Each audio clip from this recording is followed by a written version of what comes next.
नमस्कार विद्यार्थी मित्रांनो, मी सीमा तुमचे सरस्वती गुरुकुल चॅनलवरती स्वागत करत आहे। आज आपण इयत्ता 8वी विषय नागरिकशास्त्र यातील शेवटचा म्हणजे 6वा पाठ नोकरशाही या पाठाचा आज आपण स्वाध्याय बघणार आहोत आणि या पाठाबरोबरच आपला इयत्ता 8वीचा नागरिकशास्त्राचा सिलेबस संपत आहे आणि इतिहासाचा देखील सिलेबस संपलेला आहे। तर अशा प्रकारे आपण इयत्ता 8वीचा पूर्ण सिलेबस कव्हर केलेला आहे। तर आता वेळ आहे तुम्ही परीक्षेत शांत चित्ताने मन एकाग्र करून पेपर सोडवण्याची। तुम्हाला येणाऱ्या परीक्षेसाठी सर्वप्रथम शुभेच्छा देते। तुम्ही वर्षभर चांगला अभ्यास केलेला आहे, आता फक्त वेळ आहे शांत चित्ताने पेपर लिहिण्याची। तर तुमचा पेपर नक्कीच चांगला जाईल, तुमची परीक्षा नक्कीच चांगली जाईल ही सदिच्छा माझी तुमच्या सोबत आहे। तर चला तर मग सुरुवात करूया। यातील पहिला प्रश्न आहे, पुढील विधाने चूक की बरोबर ते ओळखून चुकीची विधाने दुरुस्त करून लिहा।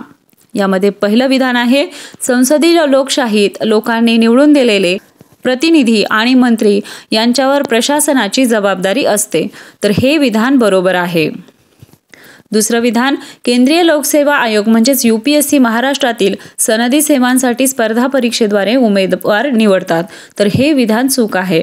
केंद्रीय लोकसेवा आयोग म्हणजेच UPSC अखिल भारतीय सेवा व केंद्रीय सेवांसाठी स्पर्धा परीक्षेद्वारे उमेदवार निवडते।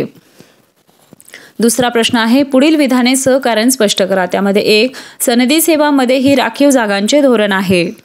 उत्तर आहे 1, समाजामध्ये महिला, दिव्यांग, अनुसूचित जाती व अनुसूचित जमाती हा मोठा दुर्बल घटक आहे। 2, या वर्गांना इतर वर्गांच्या बरोबर आणणे आवश्यक होते। 3, सामाजिक विषमतेमुळे हे दुर्बल घटक नोकऱ्यांप्रमाणेच सनदी सेवेलाही वंचित राहिलेले होते। 4, नोकरशाही व सनदी सेवा या दुर्बल घटकांना संधी देऊन सामाजिक न्याय प्रस्थापित करण्यासाठी राखीव जागांचे धोरण स्वीकारण्यात आले।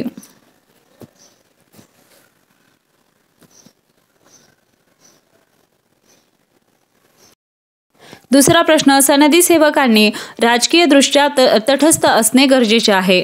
उत्तर आहे 1, भारतीय लोकशाही प्रणालीत दर 5 वर्षांनी नवे सरकार अधिकारावर येते, परंतु नोकरशाही कायम असते।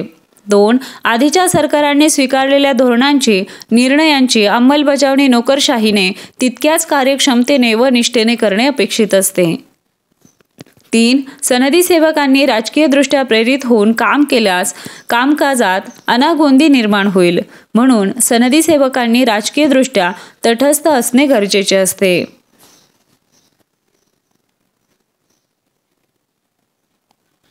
तिसरा प्रश्न, खालील प्रश्नांची 25 ते 30 शब्दात उत्तरे लिहा। त्यामध्ये 1, खात्याचा कारभार कार्यक्षमतेने चालण्यामागील मंत्री व सनदी सेवकांची भूमिका स्पष्ट करा। याचं उत्तर आहे 1, सनदी सेवकांनी पुरवलेल्या माहितीच्या आधारेच मंत्री निर्णय घेत असतात। 2, अनेकदा मंत्र्यांना आपल्या खात्यातील अनेक बाबी माहीतही नसतात, ते सनदी सेवकांनी पुरवलेल्या माहितीच्या आधारे निर्णय घेत असतात।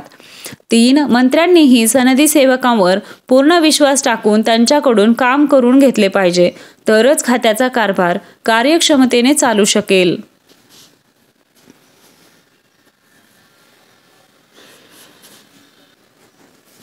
दुसरा प्रश्न, नोकरशाहीमुळे राज्यव्यवस्थेला स्थैर्य कसे लाभते हे स्पष्ट करा। याचं उत्तर 1, मंत्रिमंडळाने घेतलेल्या निर्णयाची अंमलबजावणी करण्याचे काम नोकरशाही करीत असते। 2, सार्वजनिक स्वच्छता, पाणी पुरवठा, शेती सुधारणा इत्यादी सेवा जनतेला अखंडितपणे मिळणे नोकरशाहीचेच परिश्रम उपयुक्त ठरत आहेत।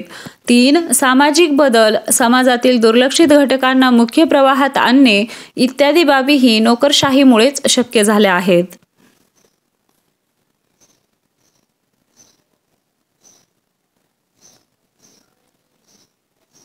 चौथा प्रश्न, पुढील संकल्पना चित्र पूर्ण करा। यामध्ये सनदी सेवांचे प्रकार दिलेले आहेत। यामध्ये पहिला प्रकार अखिल भारतीय सेवा। यामध्ये उदाहरणं आहेत, 1, भारतीय पोलीस सेवा आणि दुसरं भारतीय वनसेवा। दुसरा प्रकार आहे केंद्रीय सेवा, त्याची उदाहरणे द्यायची आहेत। पहिला आहे भारतीय विदेश सेवा, 2, भारतीय महसूल सेवा आणि तिसरा सनदी सेवांचा प्रकार आहे राज्यसेवा। याची उदाहरणे आहेत गट विकास अधिकारी आणि तहसीलदार।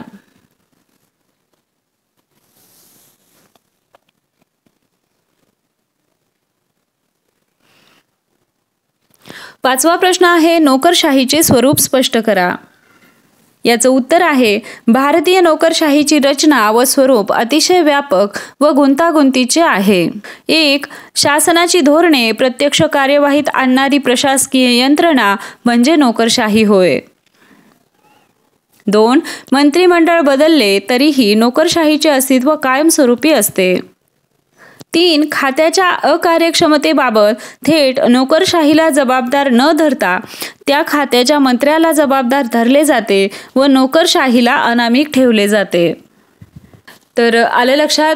आशा आहे तुम्हाला सर्व प्रश्नांची उत्तरे समजली असतील. हा व्हिडिओ तुम्हाला कसा वाटला ते कमेंट करून नक्की सांगा. व्हिडिओ आवडला असेल तर व्हिडिओला लाईक करा, तुमच्या मित्रांना हा व्हिडिओ शेअर करा आणि सर्वात महत्त्वाचं म्हणजे चॅनलला सबस्क्राईब करा. आपल्या चॅनलवरती सर्व विषयांच्या स्वाध्यायाच्या व्हिडिओसोबतच विविध विषयांची भाषणे, निबंधलेखन, पत्रलेखन, आर्ट अँड क्राफ्ट, व्याकरण इत्यादी सर्व विषयांच्या व्हिडिओ चॅनलवरती अपलोड झालेले आहेत. तर तेही तुम्ही चेक करा, तेही तुम्हाला नक्कीच आवडतील.